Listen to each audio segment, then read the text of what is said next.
明仔载开始放年假咯，包括台铁、高铁、各道客运，拢已经做好疏运的准备。台铁会加开256班列车，高铁的运量嘛提悬3成。今仔各道的车流量，高速公路92个会有105万车公里哦。今日早起9点哦，国道5号往宜兰的方向嘛已经开始塞车咯。这天春节连假为初八开始。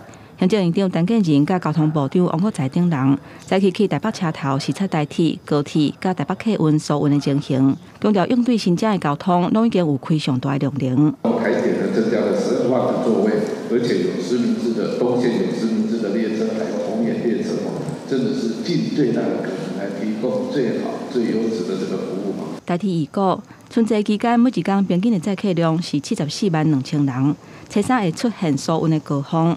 过一天上大载客量有到81万7千人，专线会加开256班车。总共加开了256列次，整体运能可以增加6.5%，那每日可以多提供323万的座位公里。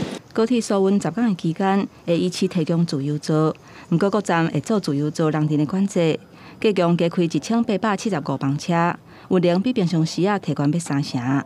提供了183万的座位数，那整个运量旅运来讲，运能是增加了29%。上尾一天的上班日，高公局预估交通量是105万车公里。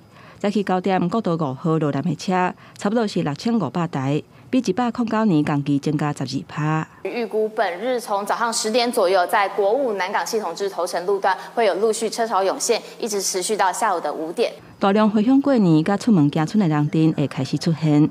陈建仁发予各单位水果甲过年的福利，感谢站务人员伫新正的期间坚守职务。咱王国材强调讲，除了开上大的量能，嘛会请各单位加强安全的检查。记者综合报道。